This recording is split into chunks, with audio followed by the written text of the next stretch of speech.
The early 2000s saw a wave of talented college quarterbacks, but few of them captivated the nation like Matt Leinart. As the leader of the USC Trojans, Leinart seemed to have it all: high-level QB skills, an unmatched winning pedigree, and Hollywood celebrity status. He was the cool-headed lefty who led USC back to dominance. He won a Heisman Trophy and led the team to a pair of national titles, and he was seen as a future star quarterback in the NFL, because that's exactly what he had been in college.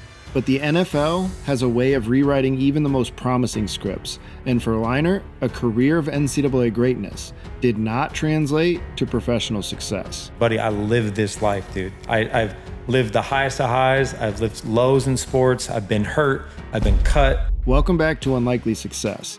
Like, comment, and if you're new to the channel, don't forget to subscribe.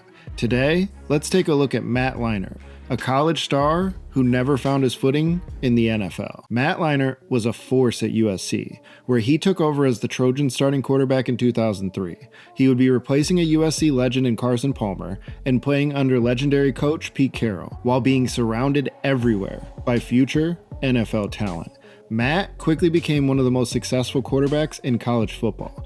In his first season as a starter, he led USC to a 12-1 record and an AP national championship, throwing for over 3,500 yards and 38 touchdowns along the way. Pretty good. In 2004, though, Leinart took his game to an even higher level. USC would go undefeated. Leinart would win the Heisman Trophy, and the team would win their second straight national championship. His poise, accuracy, and leadership made him one of the most celebrated college quarterbacks in history, and many thought it was a foregone conclusion that he would enter the NFL draft. But that's not what Matt Leinart had in mind. After all, USC was seemingly unbeatable with him under center, and he had an impressive supporting cast that included Reggie Bush, who was one of the best college running backs ever. So even though it was a surprise that he came back, the team was primed for another run. We're going streaky! Yes! At this point, they had become must-watch, and they were LA's unofficial professional franchise. 2005 would see another undefeated regular season, but unfortunately, this time, it didn't end that way. Leinart's college career ended with the 2006 Rose Bowl showdown against Vince Young and the Texas Longhorns, where despite an incredible effort, USC came up short, and Texas claimed the national title in a game that many consider the best in NCAA football history. There's no shame in losing an epic game, but it took a bit of the shine off Leinart's otherwise impeccable college career. But even after the loss, Leinart's legacy as a USC legend could not be questioned. With 2 national championships and a Heisman Trophy to his name, Leinart was still seen as a big-time prospect by most scouts. Entering the 2006 draft, he was one of the top quarterbacks available. Most analysts projected him to be a top 5 pick, and some even thought he might go first overall. But as draft day unfolded, the story didn't play out quite as expected.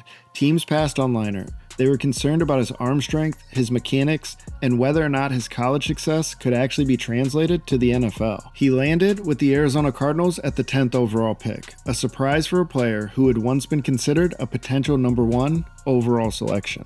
But falls like this are not that uncommon, and although Leinart slipped in the draft, it seemed like he had landed in a pretty good situation. The Arizona Cardinals had a pair of star wide receivers in Larry Fitzgerald and Anquan Boldin, and the team was hungry for a franchise quarterback. Their newest addition to the offense, on the surface, appeared to be that guy.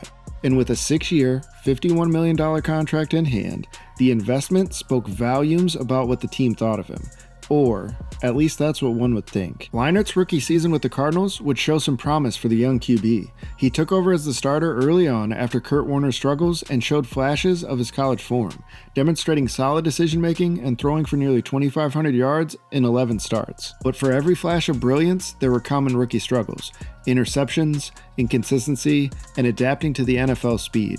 You know, the marks of a young quarterback. His season would end with a shoulder injury suffered late in the year against the 49ers, and this set off a series of unfortunate events. At the end of the year, Arizona would let go of head coach Denny Green and replace him with new offensive-minded head coach Ken Whisenhunt.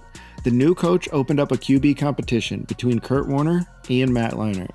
The pair were in a tense battle in both practice and games, eventually landing with Leinart being named as the starter. But after only a few series in the opening game, the new head coach would situationally use Warner in relief of Leinart. Think Tua Tagovailoa and Ryan Fitzpatrick. Yeah, not great. I'm not an expert, but I doubt this helped the young quarterback's confidence at all. In Week 5 of the 2007 season, Leinart would suffer a second season-ending injury. This time, a broken collarbone. To make things worse, Warner won 5 of the last 8 games, and he showed glimpses of what was to come. Leinart would open the 2008 season as the starter for the Cardinals, but after a rough preseason, Warner was named the opening day QB, and he never looked back. As the Cardinals made their miraculous Super Bowl run in 2008, Leinart was firmly in the backup role, watching as Kurt Warner led Arizona to unprecedented success. Warner was the steady hand that Leinart wasn't, and he thrived in the spotlight Leinart had once shined in at USC. Going from a national powerhouse with stable coaching, all the talent you could ask for, and brimming confidence, to one of the NFL's more under-the-radar franchises with a coaching change and back-to-back season-ending injuries was a lot to ask for a young quarterback to overcome. But what do you think? Was Leinart's career always going to play out this way early on? Kurt Warner's success effectively ended Leinart's time as a starting quarterback in Arizona. While Leinart had once been viewed as the future face of the franchise, he was now relegated to the background. Despite being given opportunities to compete for the starting job, Leinart could never unseat Warner. And when Warner retired after the 2009 season, Whisenhunt and the Cardinals didn't put much faith in Leinart as their answer. After all, he was now at the end of his rookie contract, and he had barely played for 3 seasons. The Cardinals eventually cut ties with Leinart just before the start of the 2010 season. He was picked up by the Houston Texans as a backup, but injuries and inconsistency continued to plague him, and he never regained a starting role for another team. Leinart's NFL career consisted of brief stints as a backup for the previously mentioned Houston Texans, Oakland Raiders, and Buffalo Bills. Despite having these opportunities to reinvent himself, he couldn't break through and reclaim any starting position. It's not an unfamiliar story though.